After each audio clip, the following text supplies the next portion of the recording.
Section 3. The General Welfare.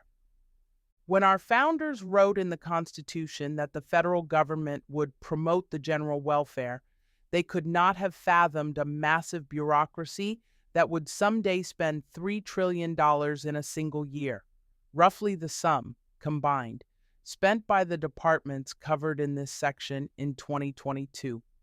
Approximately half of that colossal sum was spent by the Department of Health and Human Services, HHS, alone, the belly of the massive behemoth that is the modern administrative state. HHS is home to Medicare and Medicaid, the principal drivers of our $31 trillion national debt. When Congress passed and President Lyndon B. Johnson signed into law these programs, they were set on autopilot with no plan for how to pay for them. The first year that Medicare spending was visible on the books was 1967.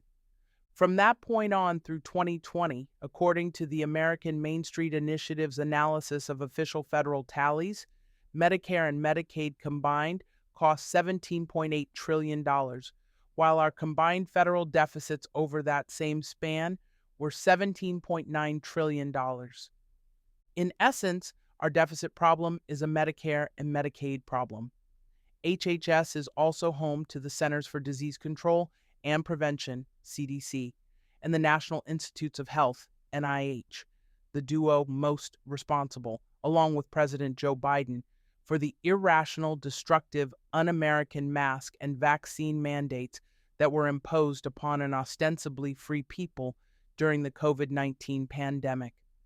All along, it was clear from randomized controlled trials, the gold standard of medical research, that masks provide little to no benefit in preventing the spread of viruses and might even be counterproductive. Yet the CDC ignored these high-quality RCTs, cherry-picked from politically malleable observational studies, and declared that everyone except children and infants below the age of 2 should don masks. Under COVID, as former director of HHS's Office of Civil Rights, Roger Severino writes in Chapter 14, the CDC exposed itself as perhaps the most incompetent and arrogant agency in the federal government. Nor is the CDC the only villain in this play. Severino writes of the National Institutes of Health. Despite its popular image as a benign science agency, NIH was responsible for paying for research in aborted baby body parts, human-animal chimera experiments, in which the genes of humans and animals are mixed, and gain-of-function viral research that may have been responsible for COVID-19. Severino writes that Anthony Fauci's division of the NIH, the National Institute of Allergy and Infectious Diseases, owns half the patent for the Moderna COVID-19 vaccine, and several NIH employees receive up to $150,000 annually from Moderna vaccine sales. That would be the same experimental mRNA vaccine that the CDC now wants to force on children who are at little to no risk from COVID-19, but at great risk from public health officials. The incestuous relationship between the NIH, CDC, and vaccine makers, with all of the conflict of interest it entails, cannot be allowed to continue, and the revolving door between them must be locked. As Severino writes, funding for scientific research should not be controlled by a small group of highly paid and unaccountable insiders at the NIH, many of whom stay in power for decades. The NIH monopoly on directing research should be broken. What's more, NIH has long been at the forefront in pushing junk gender science. The next HHS secretary should immediately put an end to the department's foray into woke transgender activism. HHS also pushes abortion as a form of health care, skirting and sometimes blatantly defying the Hyde Amendment in the process. Severino writes that the FDA should reverse its approval of chemical abortion drugs because the politicized approval process was illegal from the start. In addition, HHS programs often violate the spirit, and sometimes the letter, of conscience protection laws. Severino writes that the HHS secretary should pursue a robust agenda to protect the fundamental right to life, protect conscience rights, and uphold bodily integrity rooted in biological realities, not ideology. The next secretary should also reverse the Biden administration's focus on LGBTQ plus equity, subsidizing single motherhood, disincentivizing work, and penalizing marriage, replacing such policies with those encouraging marriage, work, motherhood, fatherhood, and nuclear families.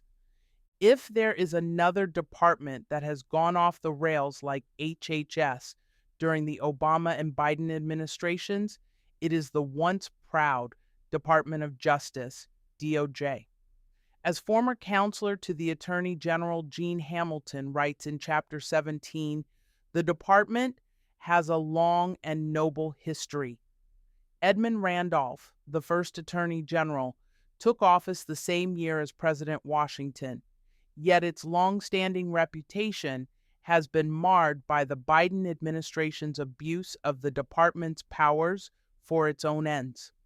Hamilton writes that the department's unprecedented politicization and weaponization under Biden and Attorney General Merrick Garland, resulting in politically motivated and viewpoint-based prosecutions of political enemies and indifference to the crimes of political allies, has made the department a threat to the republic. The most important thing for the next Attorney General to do is to refocus the department on its core functions of protecting public safety and defending the rule of law, while restoring its values of independence, impartiality, honesty, integrity, respect, and excellence. This is especially true of the Federal Bureau of Investigations, FBI, a bloated, arrogant, increasingly lawless organization, especially at the top. The FBI views itself as an independent agency that is on par with the Attorney General, rather than as an agency that is under the AG and fully accountable to him or her. To rein in this completely out of control bureau and remind it of its place within, rather than at the top of the DOJ hierarchy, Hamilton writes that the FBI's separate Office of General Counsel, with approximately 300 attorneys, separate Office of Legislative Affairs, and separate Office of Public Affairs should all be abolished. Requiring the FBI to get its legal advice from the wider department would serve as a crucial check on an agency that has recently pushed past legal boundary after legal boundary. Indeed, Hamilton writes, the next conservative administration should eliminate any offices within the FBI that it has the power to eliminate without any action from Congress. Elsewhere, DOJ should target violent and career criminals, not parents. Work to dismantle criminal organizations, partly by rigorously prosecuting interstate drug activity, and restart the Trump administration's China initiative to address Chinese espionage and theft of trade secrets, which the Biden administration terminated, largely out of a concern for poor optics.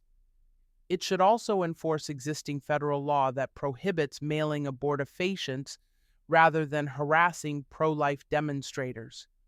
Respect the constitutional guarantee of the freedom of speech rather than trying to police speech on the internet, and enforce federal immigration laws rather than pretending there is no border. In contrast to DOJ's long history, the Department of Education, the Department, or ED, discussed by Lindsey Burke in Chapter 11, is a creation of the Jimmy Carter administration. The department is a convenient one-stop shop for the woke education cartel, which, as the COVID era showed, is not particularly concerned with children's education. Schools should be responsive to parents rather than to leftist advocates intent on indoctrination. And the more the federal government is involved in education, the less responsive to parents the public schools will be. This department is an example of federal intrusion into a traditionally state and local realm. For the sake of American children, Congress should shutter it and return control of education to the states. Short of this, the Secretary of Education should insist that the department serve parents and American ideals, not advocates whose message is that children can choose their own sex, that America is systemically racist, that math itself is racist, and that Martin Luther King Jr.'s ideal of a colorblind society should be rejected in favor of reinstating a color-conscious society. The next head of this department will have a lot to do, hopefully culminating in the department's closure and the salutary restoration of educational control to states, localities, and parents.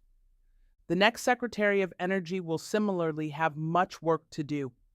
Under the next president, the Department of Energy should end the Biden administration's unprovoked war on fossil fuels, restore America's energy independence, oppose eyesore windmills built at taxpayer expense, and respect the right of Americans to buy and drive cars of their own choosing, rather than trying to force them into electric vehicles and eventually out of the driver's seat altogether in favor of self-driving robots.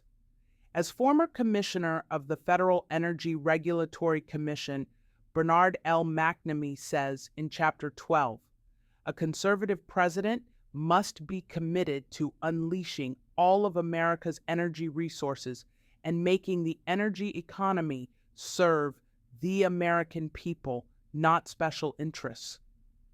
In Chapter 10, Darren Baxt writes that the Biden administration's Department of Agriculture claims to be transforming the food system as we know it, but the government does not need to transform the food system. Instead, it should respect American farmers, truckers, and families. In Chapter 13, former Chief of Staff at the Environmental Protection Agency, Mandy Gunasakara, writes that the EPA's current activities and staffing levels far exceed its congressional mandates and purpose, whereas its initial success in its infancy in the 1970s was a product of clear mandates, a streamlined structure, and recognition of the state's prominent role. Having since become a coercive agency full of embedded activists, its structure and mission should be greatly circumscribed. Former Secretary of the Department of Housing and Urban Development, Dr. Benjamin S. Carson, writes in Chapter 15 that HUD is beset with mission creep and regularly crosses the line into exercising quasi-legislative powers. In the next administration, it should refocus on its core duties and keep non-citizens from living in federally assisted housing, provide enhanced oversight of foreign ownership of U.S. real estate, and reinvigorate paths to upward economic mobility and economic self-sufficiency.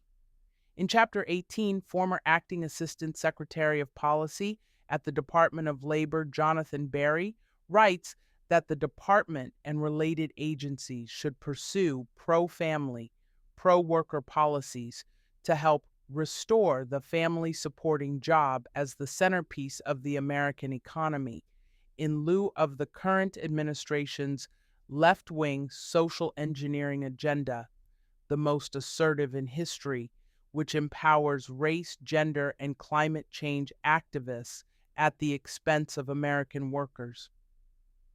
In Chapter 19, on the Department of Transportation, DOT, former DOT Deputy Assistant Director for Research and Technology, Diana Furchtgott-Roth, writes, in pursuit of an anti-fossil fuel climate agenda never approved by Congress, the Biden administration has raised fuel economy requirements to levels that cannot realistically be met by most gas-powered cars, thereby reducing Americans' freedom while increasing costs. Lastly, former acting chief of staff at the Department of Veterans Affairs, Brooks D. Tucker, echoing concerns expressed in other chapters, writes in Chapter 20 that the Veterans Affairs, VA, must be accountable to the needs and problems of veterans, not subservient to the parochial preferences of the bureaucracy.